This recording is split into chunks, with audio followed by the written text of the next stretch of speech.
चौथा, नियम ले कुछ भगवत नाम का कि हम इतने माला जपेंगे, या गुरुजनों से नियम सामने स्वीकार करें और उसे प्राणपंत, ऐसा प्राणपण कि मैं भले भूखे रह जाऊं, भले मैं कष्ट सहूं, लेकिन जब तक इतना जप नहीं होगा तब तक हम प्रसाद नहीं पाएंगे, तब तक हम शयन नहीं करेंगे। प्राणपण से उसका निर्वाह करें, एक जप का नियम ले लें कि मुझे इतने घंटे जप करना है, फिर उसे निर्वाह करें बहुत काल तक, तो आपका अभ्यास दृढ़ हो जाएगा, आपके लिए बहुत सहज हो। नियम में बहुत बड़ी ताकत है। जो नियम से नहीं जपते हैं तो आज 50 माला जपाओ, फिर 5 दिन बिल्कुल नहीं जपा, ठीक नहीं है ऐसा। आप एक छोटा नियम ले, लेकिन उसको प्राणपण से निर्वाह करें, फिर बड़ा और बढ़ावे, फिर और बढ़ावे, फिर धीरे धीरे हर श्वास, हर मिनट, हर क्षण भजन चलने दे। आप सिद्ध हो गए। फिर प्रतिक्षण भजन चल रहा है, अखंड भजन चल रहा है, निरंतर भजन चल रहा है, सहज स्वभाव बन गया भजन करने का। यही तो सिद्धावस्था है। पर ये आएगा तभी जब आप नियम से दृढ़ता पूर्वक भजन करेंगे। फिर कुछ शास्त्रों का नियम होना चाहिए, नित्य स्वाध्याय का। गीता जी हैं, भागवत जी हैं, रसभरी वाणियां हैं आचार्यों की, उनका नियम होना चाहिए। जान करके कभी भी किसी का किसी तरह से बुरा तुमसे ना होने पावे, यदि आप भगवत प्राप्ति करना चाहते हैं। शरीर से कोई बुरा आचरण न बनने पावे, वाणी से कोई बुरा शब्द न निकलने पावे, और मन से कोई बुरा संकल्प ना होने पावे। कठिन है मन को बचा पाना, किसी के लिए बुरा संकल्प ना हो। तो जिस समय मन किसी का अहित सोचने लगे, सावधान रहोगे तो बात बन जाएगी। उसी समय पुकारने लगो, राधा राधा राधा राधा, ये क्या सोच रहा है मन। उसी समय मन की वो बुरा सोचने की वृत्ति नष्ट होने लगेगी।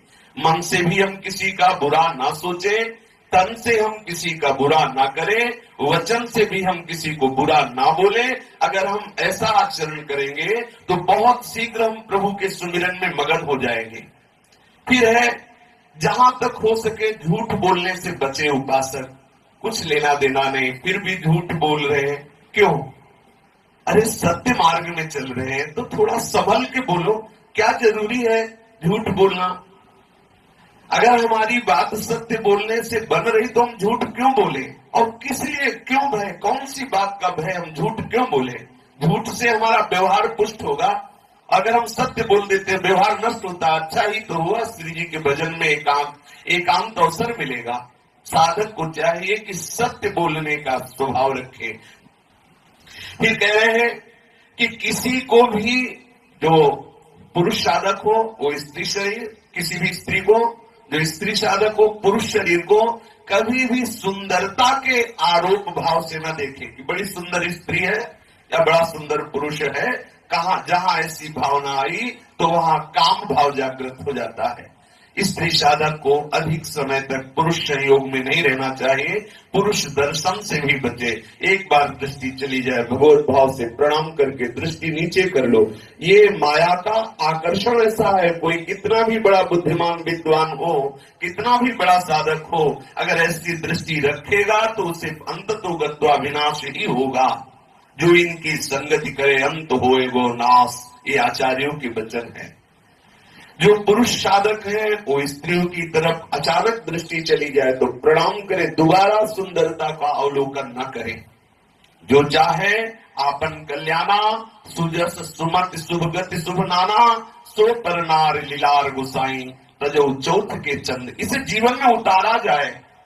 ऐसा नहीं कि हम बोल दिए आप सुन लिए फिर आप किसी को सुना दिए। इसे जीवन में उतारा जाए तो खुद अनुभव में होगा, खुद आनंद की अनुभूति होगी।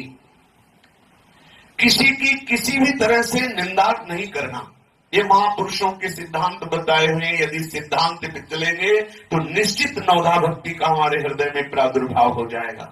किसी की भी किसी भी तरह से हमें निंदा नहीं करनी। कभी कभी हम अपनी बड़ाई चाहने के लिए घुमा करके किसी की निंदा कर देते हैं, ये भी हमारे लिए परमार्थ में बहुत हानिकारक है। कभी किसी की हम प्रशंसा करते हैं तो उसकी प्रशंसा पुष्ट करने के लिए हम किसी दूसरे की अवहेलना की वार्ता करने लगते हैं कि देखो वही वो है। ऐसे हमें क्या मतलब, हमें तो सब जगह अपने आराध्य देव की भावना करनी है, ना किसी की स्तुति करनी है, ना किसी की निंदा करनी है। भोजन आप फलाहार कर रहे हो या आप अन्न पा रहे हो, आप उतना ही पाएं जितना पाने के बाद आपको ऐसा न लगे कि हम थक गए हैं। ऐसा नहीं लगना चाहिए। ये महापुरुषों के सिद्धांत बनाए हुए हैं। यदि आपको भोजन पाने के बाद ऐसा लग रहा हाँ आप तो थक गए, तो समझो आपने साधना के खिलाफ भोजन किया है।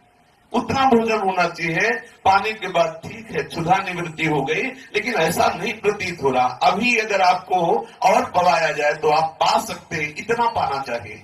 इतना कम भी नहीं होना चाहिए कि आपकी वृत्ति भोजन में लगी रहे, आपको साधन में व्यवधान उपस्थित हो, चाहे फलाहार हो या अन्न हो या जल हो। जब आप पा रहे हो उस समय किसी से वार्ता ना करें, उस समय केवल नाम जप करें, क्योंकि वो भोजन जो आप पा रहे हैं जिस संस्कार से युक्त होगा, अगले समय में वो संस्कार आपके ऊपर छा जाएगा। यदि आप गंदे दृश्य देखते हुए भोजन पाएंगे टीवी आदि में, और गंदी बातें करते हुए या नाना प्रकार का कुचिंतन करते हुए, तो वो भोजन जाकर आपके हृदय में वैसा ही प्रभाव डालेगा और आपका भजन बाधित हो जाएगा। भोजन के समय महापुरुषों ने कहा कि ये आपकी भजन की वृद्धि और हानि करने का ठीक समय है। यदि आप भोजन ठीक भजन करते हुए पा रहे तो आपका भजन बढ़ेगा। भोजन करते हुए कि चलो हमने 20 माला तो कर लिया, भोजन पाते हंसी मजाक शुरू, इधर उधर का चिंतन शुरू, तो आप समझ लीजिए आप आगे के समय के लिए भजन नाश की वृत्ति पैदा कर रहे हैं। पवित्र होकर गुरुदेव भगवान के अनुसार जो मंत्र उपासना मिली उसका चिंतन करते हैं, एकाग्र होकर भोजन पाए, उतना ही पाए जितना आपको आवश्यक है, अधिक ना पाए। कभी भी कहीं भी ऐसा लग रहा हो कि दूसरे के हक की वस्तु है तो कभी उसे आप ना लें। कभी भी चार साधक बैठ करके किसी का उपहास न करें, हंसी मजाक का वातावरण उपस्थित न करें। गुरुजन सामने पड़े, जय बार पड़े, उनको प्रणाम करें, इससे अहंकार का नाश होता है।